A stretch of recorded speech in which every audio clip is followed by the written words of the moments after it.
Good morning. I want to do some real talk today about fig leaves. When Adam and Eve disobeyed God, and you can read about this in Genesis chapter 3, as soon as they disobeyed God, they immediately knew that they were naked, and they got afraid because they did not want God to see their nakedness. Now, they did not know and they did not understand that God can see everything. He can see in the dark. He can see in the light. He can see wherever we are, what's going on. But they apparently didn't know that. So the Bible says in Genesis chapter 3 that they sewed fig leaves together to cover their nakedness, and they hid from the presence of God.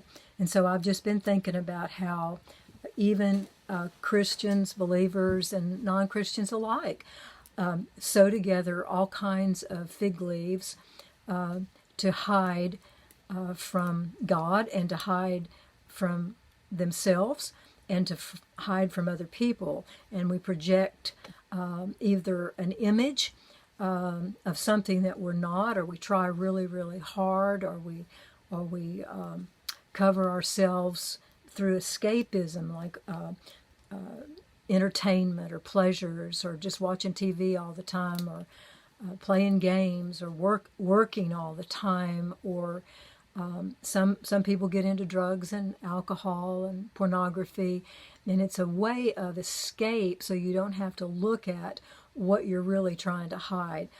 Generally, we're trying to hide our pain, our sense of inadequacy, insecurity, insignificance. We feel that we're just not as good as everybody else. And so there's a multitude of ways we can sew together fig leaves so we can hide.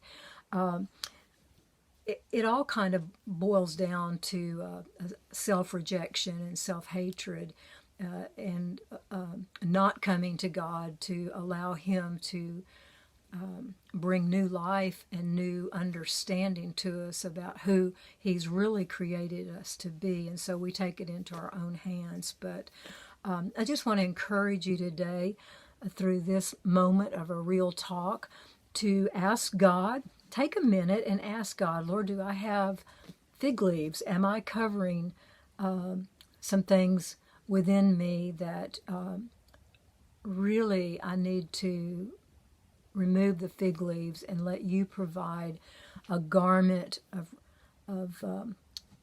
acceptability and approval that only you can provide. See, in the garden, it says that God provided garments for them. I really encourage you to go back and read Genesis 3. You might get some insights about who you are and what's going on in your life.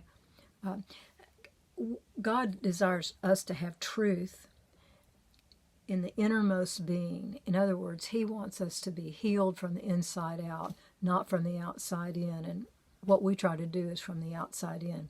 Look, we're going to have another real talk soon. Love you. Talk to you later.